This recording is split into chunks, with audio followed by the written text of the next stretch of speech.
Hello, मेरा नाम है अभिषेक और स्वागत करता हूं बच्चों आप सभी का हमारे इस खूबसूरत से प्यारे से प्लेटफॉर्म पर जिसका नाम है JR कॉलेज।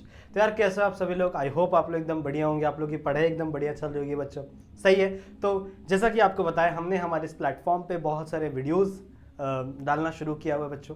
मैंने आप लोग से प्रॉमिस किया था कि हम लोग मोस्ट इंपॉर्टेंट क्वेश्चंस भी आप लोग को प्रोवाइड करेंगे। बायोलॉजी का ऑलरेडी मैंने दे दिया है बच्चों, बायोलॉजी के मोस्ट इंपॉर्टेंट क्वेश्चंस अगर नहीं देखा होगा तो देखना ज़रूर से। सही है। आज बच्चों इस वीडियो के अंदर मैं आप लोग को देने वाला हूं most important questions for 11th chemistry.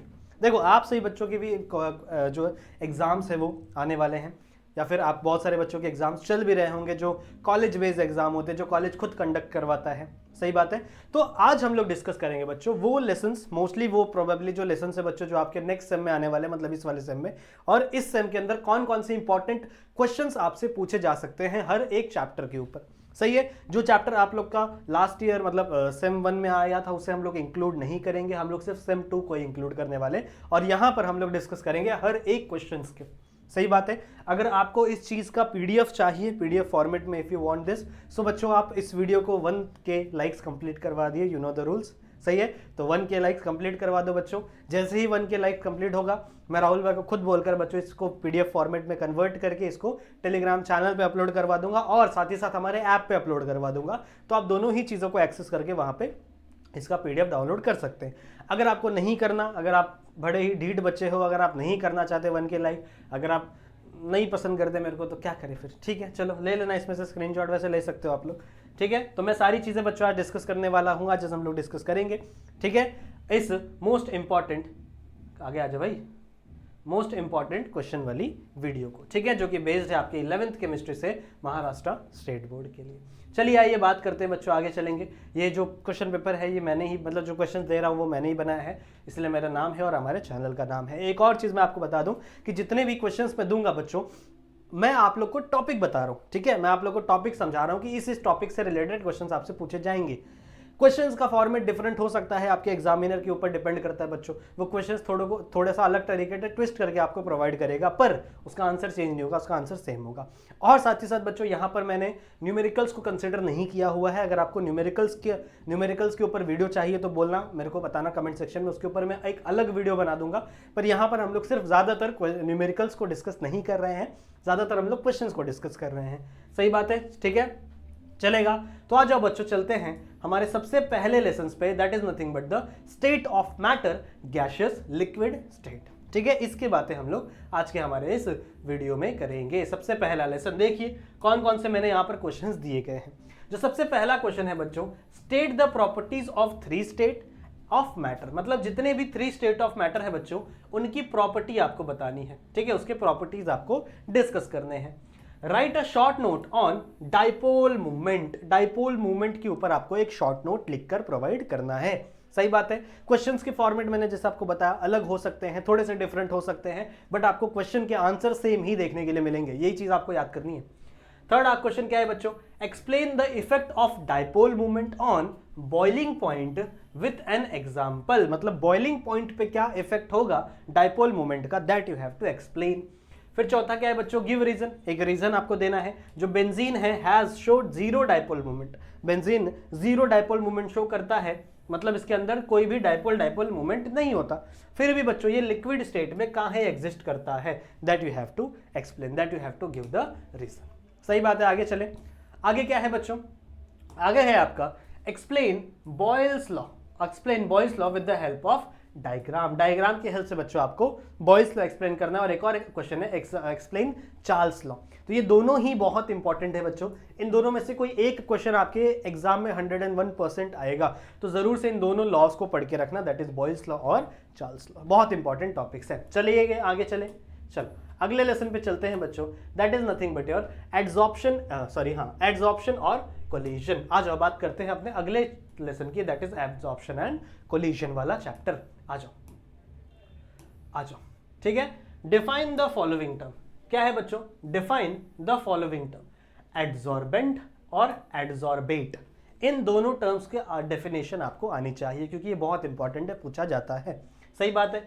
फिर अगला क्या है, explain graphically the effect of the following factor, जो फैक्टर दिए गए हैं बच्चों उनको आपको एक्सप्लेन करना है ग्राफिकली। कैसे एक्सप्लेन करना है बच्चों? ग्राफिकली एक्सप्लेन करना है on the adsorption of gases bye solid. सही बात है। कौन कौन सी चीजें दी गई है बच्चों? मैंने यहाँ पे टेम्परेचर दिया गया है, temperature of the adsorbent surface, और pressure of the gas.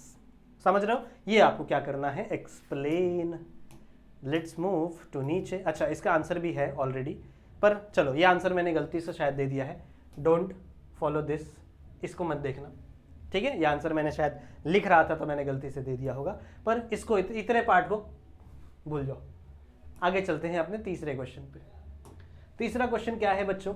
Explain the importance of catalyst. क्या है बच्चों? Explain the importance of catalyst in the chemical industry. Chemical industry में कैटलिस्ट का क्या इंपॉर्टेंस है, that you have to explain. फिर describe the hydrogenation of reaction of vegetable oil. बहुत important reaction है बच्चों, आनी ही चाहिए आपको। And explain Tyndall effect in detail. Tyndall effect भी बहुत बार आपके एग्जामिनेशन में आ सकता है, so keep in this mind. Screenshot लेते चलो, मैं साइड में खड़ा हूं। सही है? अगर नहीं लेना screenshot, PDF if you want, so like 1000 complete करो, मैं तुरंत पीडीएफ अपलोड करवा दूंगा। सही है? एवरीथिंग बच्चों कम्स विद अ कॉस्ट। मुझे भी यार अच्छा लगता है लाइक्स पाकर। अगला लेसन बहुत इंपॉर्टेंट लेसन है बच्चों, केमिकल इक्विलिब्रियम। बहुत इंपॉर्टेंट लेसन है, ठीक है? सबसे पहला, state law of mass action. Law of mass action आपको बताना क्या होता है?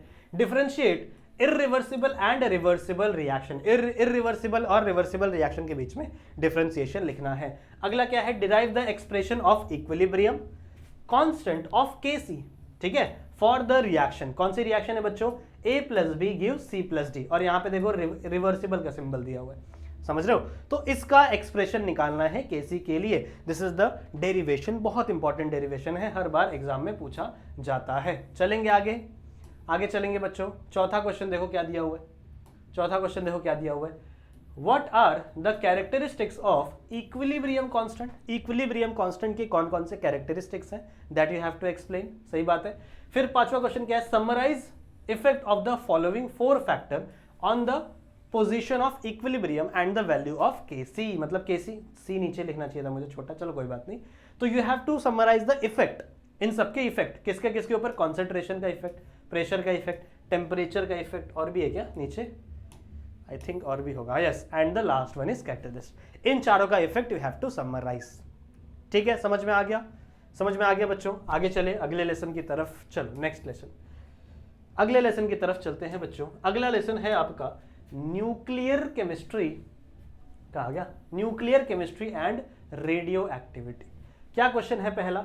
Which factor is responsible for the nuclear stability. Nuclear stability के लिए कौन सा फैक्टर इंपॉर्टेंट है? डेफिनेशंस दिए गए हैं बच्चों दो, एक आइसोटोप्स की डेफिनेशन, एक आइसोबार की डेफिनेशन। बहुत इंपॉर्टेंट है भैया, सही है। उसके बाद बच्चों गिव क्लासिफिकेशन ऑफ, क्या क्वेश्चन है? रुको मार्कर लाने दो मेरे को। अगला क्वेश्चन क्या है बच्चों? Give classification of nuclides on the basis of nuclear stability.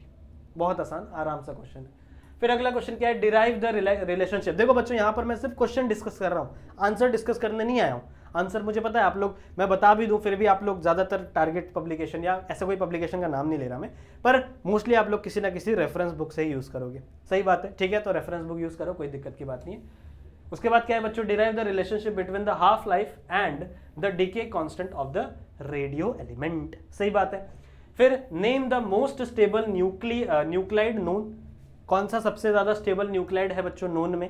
Right 2 factor responsible for its the stability. कौन से 2 फैक्टर बच्चों इसकी स्टेबिलिटी के लिए रिस्पॉन्सिबल है? That you have to write. अगला क्वेश्चन देखो क्या दिया हुआ है। देखो हर एक क्वेश्चन में आपको रीड करके दे रहा हूं, कुछ दिक्कत की बात नहीं। How does N/Z ratio of the effect of the nuclear stability. N/Z कैसे दिखाता है nuclear stability?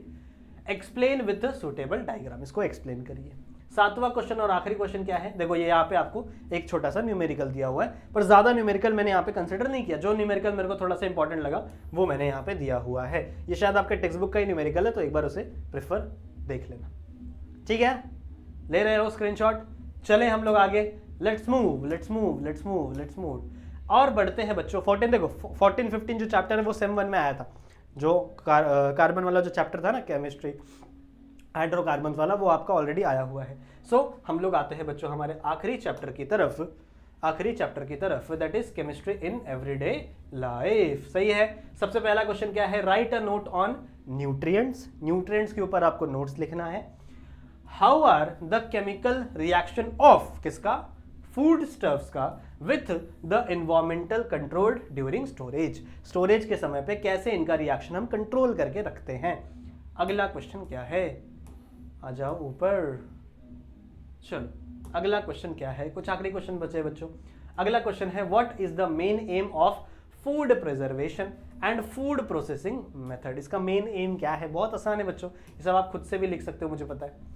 Draw the structure of vitamin E. Vitamin E का स्ट्रक्चर आपको बनाना है, इसे हम लोग टेकोफेरॉल भी कहते हैं। बहुत अच्छी बात है। अगला थोड़ा ऊपर करते हैं इसको। अगला क्या है बच्चों, पेन का है मेरा, हाँ। अगला क्या है, डिफाइन द टर्म ड्रग। बहुत इंपॉर्टेंट क्वेश्चन है, ड्रग क्या होता है, you have to define that. What is the aspirin. Aspirin क्या है, इसका यूजेस लिखो। मेंशन इट्स साइड इफेक्ट, इसका यूजेस भी लिखना है, साइड इफेक्ट भी लिखना है, और एस्पिरिन क्या होता है वो भी आपको बताना है। Now last question, draw the structure of following analgesics. ठीक है, एनालर्जिस का इसका कुछ स्ट्रक्चर्स आपको ड्रॉ करना है and write there molecular formula. कौन कौन से, एस्पिरिन एंड पैरासिटामोल। समझ में आ गया तो स्क्रीनशॉट ले लिया होगा। आई होप आप लोग क्विक होंगे, स्क्रीनशॉट ले लिए होंगे बच्चों।